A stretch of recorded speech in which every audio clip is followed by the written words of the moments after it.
திரைப்படங்கள பார்க்கும்போது எனக்கு ரொம்ப மன வருத்தமா இருக்கு. குறிப்பா பெரிய உடல் உருவம் கொண்டவங்களையோ, அல்லது அதிக உடல் பருமன் உள்ளவங்களையும் கேலி செய்யும்போது. அப்புறம் நான் சமீபத்தில இத பார்த்தேன். நான் நான் சில காட்சிகள போடுறேன். என்ன நடக்குதுன்னு நீங்களே பாருங்க. அவங்க கேலி செய்றாங்க.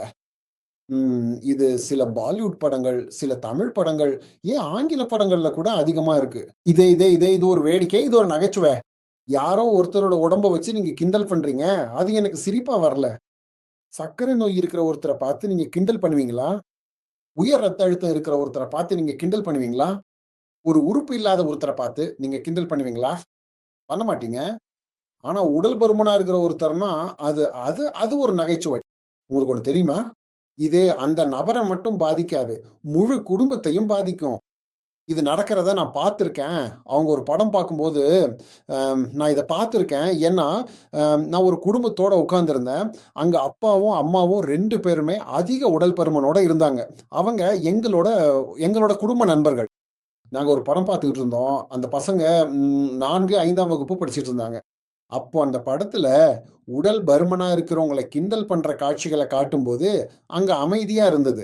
முழுக்க முழுக்க நிசப்தம். யாரும் சிரிக்கல. அந்த குழந்தைங்க வருத்தப்பட்டாங்க. அவங்க அப்படியே வெளிய போயிட்டாங்க. உங்களுக்கு தெரியும், அவங்க பெற்றோர காயப்படுத்த விரும்பல. அடுத்த நாள் நாங்க பக்கத்து வீட்டுக்காரங்கங்கிறதால, அந்த பசங்க அழுதுகிட்டே வந்தாங்க. ஏன்னா, அந்த ஏரியால எல்லாரும் அந்த படத்த பார்த்திருந்தாங்க. எல்லாரும் என் நண்பர்கள கிண்டல் பண்ணிட்டு இருந்தாங்க. அதனால என் நண்பரோட பசங்க பள்ளிக்கூடத்திலிருந்து திரும்பி வந்தப்போ சொன்னாங்க, "பாருங்க எங்களால இனிமே இத தாங்கிக்க முடியாது. நாங்க பள்ளிக்கூடத்துக்கு போக விரும்பல. அதனால இது அந்த நபர மட்டும் பாதிக்காது. முழு குடும்பத்தையும் பாதிக்கும். அது ரொம்ப வருத்தமான விஷயம். அதனால என்ன நடக்குதுன்னா, இது குழந்தைய பாதிக்குது. அந்த குழந்தை சரியா செயல்பட முடியல. அந்த குழந்தை படிப்பிலயோ அல்லது விளையாட்டுலயோ சரியா செயல்பட முடியல.